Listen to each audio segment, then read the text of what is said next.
Live from Fargo and serving you on TV, online, and on the go. This is Valley News Live at 6.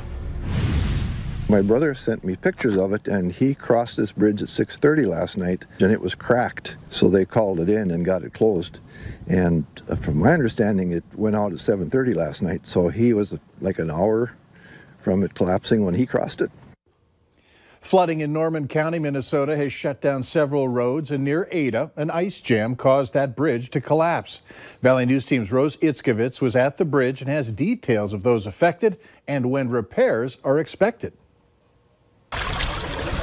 My reaction was, oh my God, you know, water can do some strange things, and it's out of our control. We do what we can, and that's about all we can do. Behind him, you can see Bruce Purrington's land along County Road 18, right by the drainage ditch where this bridge collapsed early Tuesday, after reports of a sag in the bridge the night before. There's a lot of traffic on this road. This is an alternate route to Crookston for Ada and for Halsted people, and Crookston people, a lot of truck traffic, so it's a major route. So how'd it happen? Norman County engineer technician Dan Hayden says wood pilings that support the bridge broke loose. The water is flowing underneath the ice, but pushing the ice on top.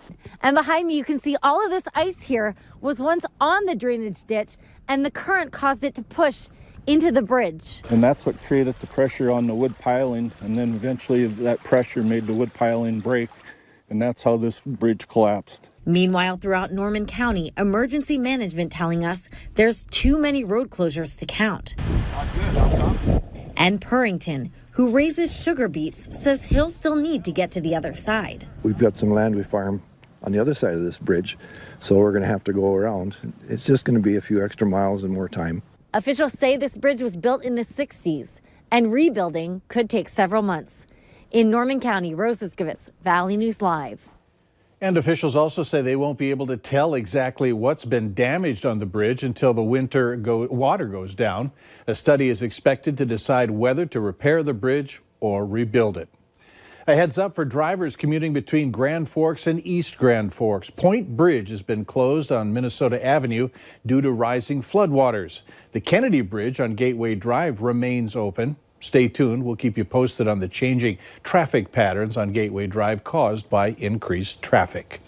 There's been a noticeable difference in the weather today. It feels much cooler out there. Hutch is here with details on tonight's forecast and hinting of possible trouble out there. Hutch? Yeah, something we need to keep our eyes on is coming, but for tonight we have north winds. They've been gusty here in Fargo, over 20 miles per hour at times, and temperatures slipping into the 30s here in the Southern Valley and 20s up north. As we take a look at the satellite and radar, we see a lot more clouds and even some showers of rain, maybe mixing with a few flakes along the South Dakota border.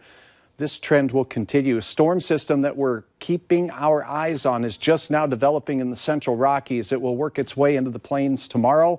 As it does so, it's expected to create blizzard conditions through most of South Dakota and southern Minnesota. Winter storm watch for the Southern Valley will be on the northern fringes of this storm, and some could see significant heavy wet snow. Here is a look at the European model showing the heaviest snow, Hankinson and points south into South Dakota. Some agreement here by the American model showing that by Friday we could have a lot of shovel trouble in the south. I'll have details on the timing of this as we go here into the main weather segment, but for now, temperatures slipping into the 20s and staying there for the overnight hours. Wind, though, Mike, should be decreasing just a bit. Is there a third choice? Door number C. We'll see if we can figure that out later. We'll take that. Thanks. Yeah. Police in Bemidji are investigating a shooting that left one man injured. It happened Sunday in the northwest part of the city. Authorities found an 18-year-old man shot in the leg. He was taken to the hospital. There's no information available at this time, and police say they don't believe there's any danger to the public. Anyone with information is asked to contact authorities. A Fargo man is facing more than a dozen charges after police say they found over 500 files of child porn on his electronic devices. Authorities had been investigating 32-year-old Travis Storsted's internet usage after being alerted to his IP address, downloading hundreds of pornographic images. Most of those were of young children engaging in sex acts. During a search of his apartment, authorities found a small bag and a syringe of meth, plus marijuana and items connected to making bombs. There is a warrant out for his arrest. Some people living in Grandin, North Dakota say that they're worried. They tell us the train that goes through their small town parks in an area that blocks both crossings that connect the town. They reached out to our whistleblower hotline saying it's dangerous that this happens so often, especially in an emergency situation where personnel aren't able to get to people living on the east side of town.